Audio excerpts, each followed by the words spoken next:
और कुछ दिन के बाद एक त्यौहार होता है हमारे पहाड़ में। नदी जब अपनी विकराल रूप में रहती है ना तो अपने साथ बड़े बड़े पेड़ और बहुत सारी चीज़ों को बहाकर लेके आती है। और यहाँ देखिए भाई, एक टाइम पे बहुत बढ़िया सरबती चावल होता था, लेकिन आज देखिए सबसे मुश्किल है आड़ी तिरछी लकड़ियाँ फाड़ना। सीधी सीधी लकड़ियाँ तो बहुत जल्दी से फट जाती हैं। इसीलिए कहते हैं कि वक्त अपने साथ बहुत कुछ चेंजिंग लेके आते रहता है। तो आज की वीडियो की शुरुआत हो रही है शाम के 3:30 बजे के आसपास। और अभी यहाँ पे हम अपने सरसों की मतलब चुटाई कर रहे हैं, इसको मारने का काम कर रहे हैं।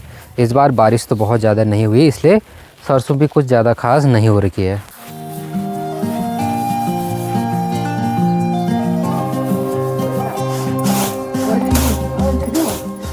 चलिए दोस्तों, आज की वीडियो को शुरू करते हैं। मेरा नाम है ललित सनवाल और आप देख रहे हैं पहाड़ी विरासत ब्लॉग।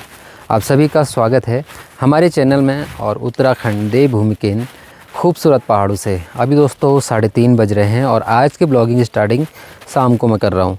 तो अभी देखिए भाई, चटक सी धूप अपने गांव में लगी हुई है। फ़िलहाल आंगन में रखी हुई है हमने बहुत सारी सरसों सुखाने के लिए। अब ये कच्ची जैसी है, अब ये सूख जाएगी ना फिर ये अच्छे से कड़क हो जाएगी और फिर इसको मारना भी आसान हो जाएगा। और घास के साथ हम लाते हैं भैंसों के लिए गिलोय की बेलें। तो ये गिलोय के बेल छोटे छोटे टुकड़े में काट कर भैंसों को खिलाए जाते हैं।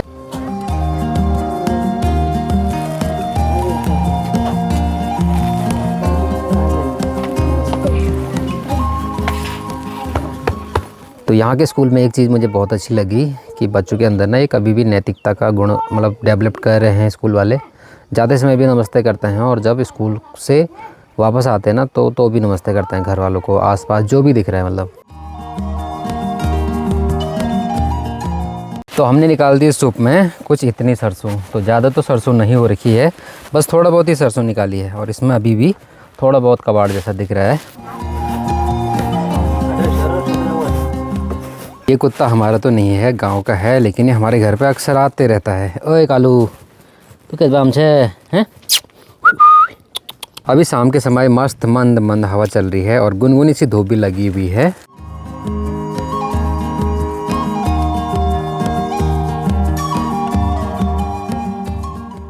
लगभग 3-4 महीने पहले मैंने यहाँ पे एक कटहल का पेड़ लगाया था, जो कि अब अच्छी कंडीशन में हो चुका है और अच्छी ग्रो भी कर रहा है ये।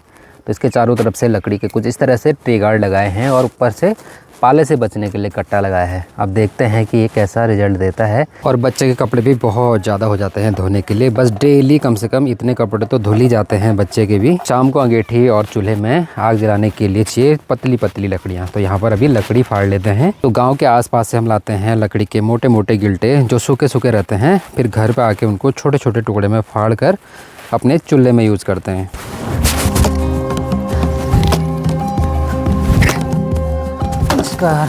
सबसे मुश्किल है आड़ी तिरछी लकड़ियाँ फाड़ना। सीधी सीधी लकड़ियाँ तो बहुत जल्दी से फट जाती हैं, जो टेढ़ी मेढ़ी होती है ना वो आसानी से फटती भी नहीं है।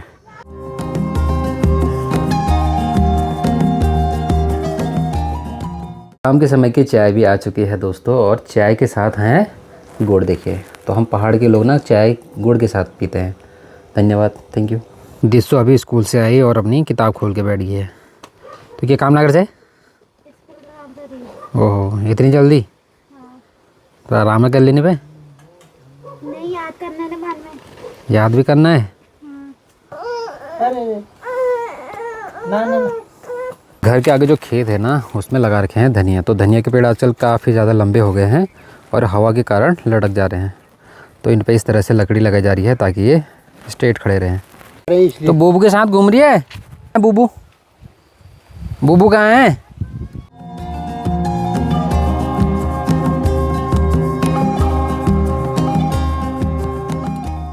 हमारे गांव के बिल्कुल पास में ही एक नदी बहती है। तो अभी मैं आ रखा हूँ शाम के समय नदी की तरफ, और यहाँ देखिए भाई कितनी भयंकर सी झाड़ियाँ हो रखी हैं। पूरी झाड़ियाँ दिख रही हैं चारों तरफ। आज से 7-8 साल पहले तक तो यहाँ एक भी झाड़ियाँ नहीं थी। तो यहाँ पूरे एरिया में गाय भैंस चरते थे, तो इतनी झाड़ियाँ नहीं थी। लेकिन आज देखिए भाई, यहाँ दिन में भी आने को डर लग रहा है। तो अभी मैं जिस जगह पर खड़ा हूँ ना, यहाँ पर ठीक मेरे पास में एक छोटी सी नदी बह रही है। लेकिन कुछ टाइम पहले ये नदी उस तरफ को बैठती थी, आज से लगभग 5 साल पहले। लेकिन जब बहुत भयंकर नदी आती है ना, तो नदी का रूट किस तरफ को डाइवर्ट हो जाए इसका कोई भी अनुमान नहीं लगता।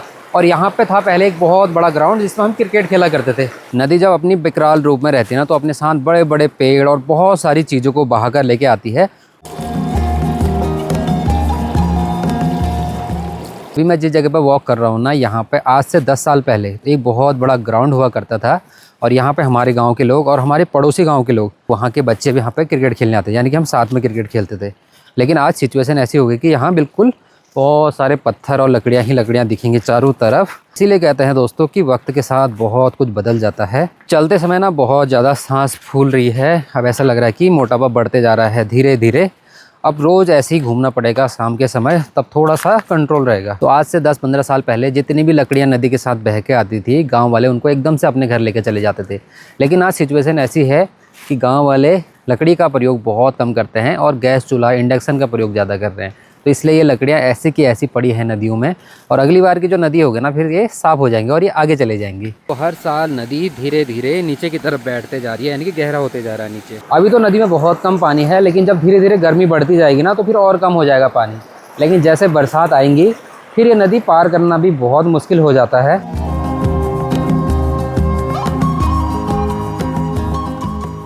और अभी आ रखा हूँ मैं एक सुनसान से एरिया में, यानी कि नदी के ही पास में। और ये एरिया एक इतना डेंजर एरिया है ना कि यहाँ पे बहुत सारे तेंदुए बाघ हमने कई बार घूमते हुए देखे हैं। एक टाइम पे इस जगह पे बहुत बड़ा तालाब हुआ करता था, लेकिन आज देखिए कोई कह नहीं सकता कि यहाँ पे कभी तालाब भी रहा होगा।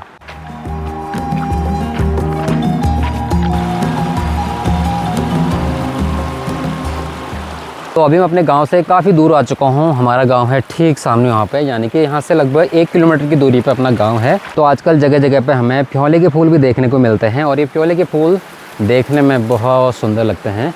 ये कुछ इस तरह से होते हैं, पीले पीले फूल।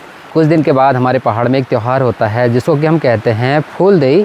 तो छोटे छोटे बच्चे इस फूल को तोड़ के ले जाते हैं टोकरी में, और लोगों के घर घर पे वहाँ पर बिखेरते हैं। माइंड कभी बहुत ज़्यादा डिस्टर्ब रहता है ना, तो नदी के आसपास थोड़ा देर बैठ जाओ और इस नेचर के साउंड को सुनो, नेचर के म्यूजिक को सुनो, रिलैक्स मिलता है बहुत ज़्यादा। और इस वाले एरिया में पहले बहुत बड़ा शीशम का जंगल था और यहाँ बहुत ज़्यादा शीशम के पेड़ थे, लेकिन नदी ने अपने साथ पूरा जंगल ही साफ़ कर दिया। देखिए भाई, पूरे इस वाले एरिया में अब 2-3 ही पेड़ रह गए हैं शीशम के। अभी मैं हूँ अपने गांव के खेतों में, और यहाँ देखिए भाई, एक टाइम पे बहुत बढ़िया सरबती चावल होता था, लेकिन आज देखिए पूरे खेत बंजर पड़ गए हैं। लेकिन अब इधर आसपास खेती तो होती है, लेकिन कुछ कुछ खेत ना छोड़ दिए हैं लोगों ने, या तो वो बाहर चले गए हैं और या तो फिर ये खेत उनके हैं जो दूसरे गाँव के हैं। और अभी मैं हूँ अपने गांव के शहर के दूसरे वाले छोर पे, और इधर देखिए आसपास जितने भी खेत हैं ना, इनमें सब में सरसों बो रखी है लोगों ने। और सरसों धीरे धीरे जैसे जैसे पकते जा रही है, गांव के लोग वैसे वैसे निकाल के अपने घर को लेते जा रहे हैं। ये सरसों एक साथ तो पकती नहीं है, धीरे धीरे ही पकती है, तो जो पक गई उसको लेके चले जाते हैं।